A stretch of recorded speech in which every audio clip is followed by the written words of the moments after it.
Salut à tous. Alors lorsqu'on pratique le ball trap, et quelle que soit la discipline, le paramètre confiance c'est extrêmement important.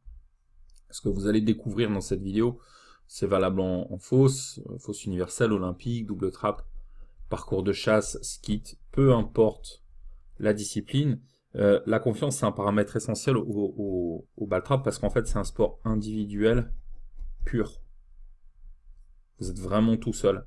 Je prends l'exemple par exemple de si je prends il y a trois types de sports. Il y a vraiment les sports d'équipe, par exemple le football. Hein, si vous êtes moins bien, vous allez voir vous dépasser pour vos partenaires. Enfin voilà, il y a des dynamiques de groupe qui vont vous tirer vers le haut. Il y a les sports individuels type tennis où vous êtes humain contre un humain, donc humain versus humain. Ça veut dire que vous allez avoir des hauts et des bas, mais votre adversaire aussi va avoir des hauts et des bas. Il va lui aussi ressentir de la fatigue, du doute, etc., etc. Et vous allez pouvoir lire sur son visage, ou alors faire de l'intox, enfin, utiliser ce genre de tactiques qui vont influer la confiance. Mais dans les sports individuels purs, vous êtes vraiment tout seul face à un élément qui ne ressent pas la pression. Par exemple, en ball trap, BT, vous êtes face à un plateau. Et le plateau, vous pourrez jamais lui faire de l'intox, vous pourrez jamais lui mettre la pression, vous pourrez jamais lui faire peur. C'est également le cas dans un sport comme le golf. Et c'est très difficile parce que ça veut dire que toute la pression, en fait, elle repose uniquement sur vous. Donc c'est des sports qui, nerveusement, sont difficiles. Le ball trap ou le golf, c'est le même genre de choses. Et ça a un impact lors des compétitions, lorsque vous avez des baisses de confiance, vous allez avoir des baisses de score. Et en fait, il y a deux types de confiance. Et vous allez vous rendre compte que, comme d'habitude, il y a une solution au problème de confiance et de régularité. Il y a ce que j'appelle la confiance externe, et il y a la confiance interne.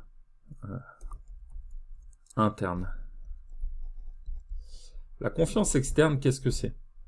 C'est une espèce de confiance artificielle qui vient lorsque vous faites des séries de coups réussis.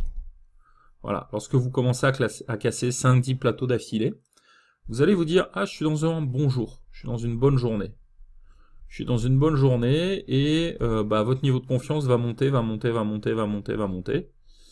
Et vous allez vous sentir bien et ça peut effectivement vous faire bien tirer. Le problème de la confiance externe, c'est que finalement c'est quelque chose qui ne dépend pas de vous, c'est quelque chose qui dépend de votre environnement, c'est-à-dire du score. Et à un moment ou un autre, toutes les séries s'arrêtent. À un moment ou un autre, on rate un plateau. À un moment ou un autre, vous raterez un plateau.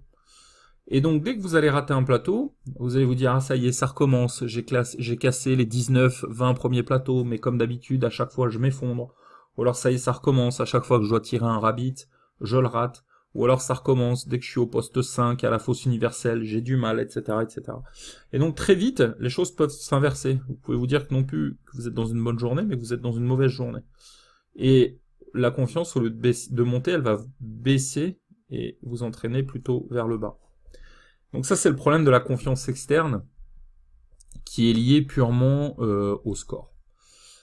On voit que c'est quelque chose qui va être vraiment en dents de scie, avec des hauts et des bas. Et finalement, c'est quelque chose sur lequel vous avez assez peu de maîtrise. Puisque, encore une fois, à un moment ou à un autre, vous raterez des plateaux. C'est le cas de tout le monde, hein, je veux dire, de vous, de moi, du champion du monde, bref. Alors que la confiance interne, c'est une confiance que vous pouvez développer. C'est une confiance que vous pouvez développer parce qu'elle va être en vous. Et clairement, elle va être attachée principalement à une seule chose, c'est la routine de votre tir. Alors la routine de tir, c'est quelque chose dont je parle régulièrement sur le blog du ball trap. C'est toute la phase de préparation du tir qui doit être en fait tout le temps la même et qui va vous permettre d'amener de la régularité.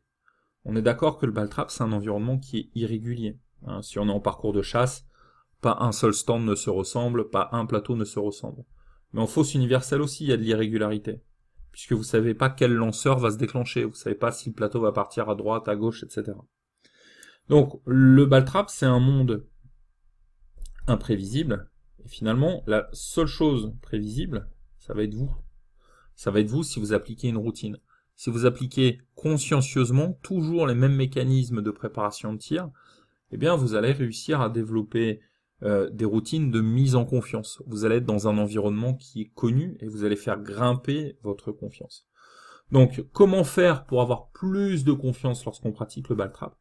Eh bien, tout simplement, le conseil principal, et déjà si vous allez appliquer ça, vous allez vous rendre compte qu'il va y avoir une vraie différence dans la régularité, dans la gestion de la pression, c'est de développer une routine de tir, et c'est de l'appliquer consciencieusement à chaque fois. C'est-à-dire que moi, ce que je vous recommande, c'est, une fois que vous avez mis en place une routine, c'est de vous forcer et de vous mettre en objectif de tir, de l'appliquer encore et encore. En général, les tireurs qui passent le cap des 20, 21 de moyenne sur 25, donc les tireurs qui commencent à avoir un bon niveau, ce sont des gens qui ont compris que ils devaient appliquer une routine de préparation de tir, donc ils arrivent à se mettre dans un espèce d'état psychologique qui leur permet de réussir sans arrêt le même geste. Je vous donne un exemple et vous allez tout de suite comprendre de quoi il s'agit. Si vous regardez un match de basket, à un moment ou à un autre, vous allez voir des joueurs qui vont tirer des lancers francs. Et c'est un moment difficile le lancer franc en basket parce qu'on passe d'un mode où on est en sport d'équipe, donc avec des gens qui vont vous aider, qui vont vous soutenir, une dynamique de groupe, etc., à un moment où on est en sport individuel pur. C'est-à-dire que vous vous retrouvez tout seul devant le panier de basket et vous devez réussir un lancer franc. Et évidemment, le ballon il ressent aucune pression, le panier de basket il ressent aucune pression. C'est uniquement le joueur de basket qui ressent la pression, donc c'est un moment très très difficile, surtout si le sort du match dépend de la réussite du lancer franc. Eh bien, si vous observez les basketteurs, vous verrez que quand ils tirent des lancers francs, ils ont toujours la même routine de mise en place. Ils vont faire rebondir la balle un certain nombre de fois, ils vont adopter un mimique, un tic, etc., etc. Ils vont toujours faire la même chose pour se mettre en place, de manière à recréer un environnement qui est connu, un environnement qui est prévisible. Ils appliquent une routine. Et ça fait monter la confiance interne. Et même si le joueur a peut-être fait un mauvais match jusqu'ici, même s'il a raté ses tirs, même s'il n'a pas été bon en défense, même s'il se sent fatigué, le fait d'appliquer sa routine va lui permettre d'améliorer ses scores. C'est des choses qui sont prouvées, qui ont été étudiées par les spécialistes de la performance sportive. Tous les grands sportifs utilisent des routines de tir. Donc voilà comment passer d'une confiance externe à une confiance interne, et voilà comment amener un peu plus de régularité dans vos scores.